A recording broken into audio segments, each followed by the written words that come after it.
ក្មេងប្រុសអាយុ2ឆ្នាំម្នាក់ត្រូវបានម្ដាយចុងចិត្តអប្រិយវាយទាត់ធាក់និងចាប់បោកផ្ទប់ទៅនឹងជញ្ជាំងបន្ទប់ជួលបណ្ដាលឲ្យបែកផ្លោកនោមស្លាប់បាត់បង់ជីវិតព្រោះតែខឹងរកគេចាក់សាប៊ូចោលហេតុការណ៍នេះបង្កឲ្យមានការភ្ញាក់ផ្អើលនៅវេលាម៉ោង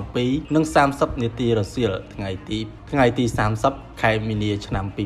2026នៅត្រង់ចំណុចក្នុងបន្ទប់ជួលលេខ 2 ជាន់ទី 2 ផ្ទះជួលគ្មានលេខស្ថិតនៅតាមផ្លូវបេតុងបូរីសន្តិភាព 2 ភូមិដំណាក់ត្រយឹងសង្កាត់ចោមចៅទី 2 ខណ្ឌពោធិ៍សែនជ័យរាជធានីភ្នំពេញក្មេងប្រុសជនរងគ្រោះឈ្មោះឌីភក្ត្រាអាយុ 2 ឆ្នាំមានឪពុកឈ្មោះទេពវណ្ឌីអាយុ 22 ឆ្នាំមុខរបរព្រូរថយន្តស្នាក់នៅបន្ទប់ជួលកើតហេតុខាងលើចំណែកស្ត្រីជាម្ដាយចុងចិត្តអប្រិយឈ្មោះហឿនស្រីណៃអាយុ 24 ឆ្នាំមុខរបរនៅផ្ទះមានស្រុកកំណើតក្នុងភូមិប្រាសាទឃុំតង់រងស្រុកព្រៃឈរខេត្តកំពង់ចាមត្រូវបានសមត្ថកិច្ចឃាត់ខ្លួនសមត្ថកិច្ចបានឲ្យដឹងថាបុរសជាឪពុកក្មេងប្រុសរងគ្រោះបានលែងលះជាមួយប្រពន្ធដើមបន្ទាប់មកនៅខែសីហាឆ្នាំ2025ក៏បានរៀបការជាមួយស្ត្រីឈ្មោះហឿនស្រីណៃ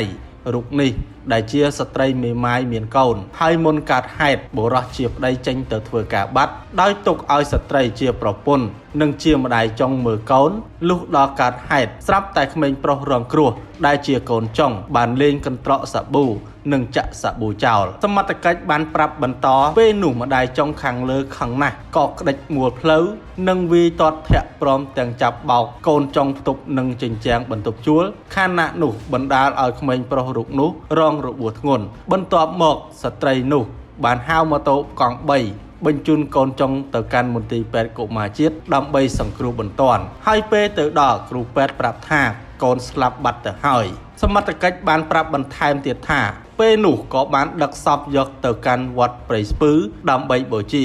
ប៉ុន្តែលោកអាចារ្យមិនហ៊ានបូជាឲ្យទេព្រោះអត់ដឹងថាក្មេងប្រុសនោះស្លាប់ដោយសារអ្វីពិតប្រាកដក្រោយមកលោកតាអាចារ្យក៏បានរាយការណ៍ជូននគរបាលចុះទៅពិនិត្យទើបដឹងថាជាករណីឃាតកម្មក៏ឃាត់ខ្លួនស្ត្រីជាម្ដាយចុងនោះតែម្ដងក្រោយពេលនគរបាលសាកសួរស្ត្រីឈ្មោះហឿនស្រីណៃជាម្ដាយចុងបាននិយាយថាខ្លួនពិតជាបានសម្លាប់កូនចុងមែនដោយនៅថ្ងៃទី30 ខែមីនាឆ្នាំ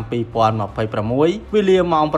6:30 នាទីព្រឹកក្រោយពីប្តីចេញទៅធ្វើការបាត់នាងបាននៅក្នុងបន្ទប់ជួលជាមួយកូនចុងក្មេងរងគ្រោះពេលនោះក្មេងប្រុសរងគ្រោះបានលេងកន្ត្រកសាប៊ូហើយចាក់សាប៊ូចោលជាហេតុធ្វើឲ្យនាងខឹងក៏បានវាយនិងក្តិចមួលផ្លូវហើយកូនចុងបានស្រែកយំខ្លាំងពេកលួងក៏មិនបាត់ក៏ទាត់មួយជើងទៀតនិងទាញដៃបោកទប់នឹងជញ្ជាំងបន្ទប់ជួលទើបស្លាប់ក្រោយមកនគរបាលការិយាល័យបច្ចេកទេសនិងវិទ្យាសាស្ត្រនៃស្នងការនគរបាលរាជធានីភ្នំពេញនិងលោកអុកញ៉ាវិជ្ជបណ្ឌិតដងសវណ្ណរតន៍គ្រូពេទ្យកសោវិច័យអមសាលាដំបងរាជធានីភ្នំពេញសហការជាមួយអង្គការការពារកុមារបានធ្វើកសោវិច័យនិងសន្និដ្ឋានថាក្មេងប្រុសរូបនោះស្លាប់ដោយសារខ្សោះឈាមបណ្ដាលមកពីបែកតម្រងនោមខាងឆ្វេងហូរឈាមពេញពោះ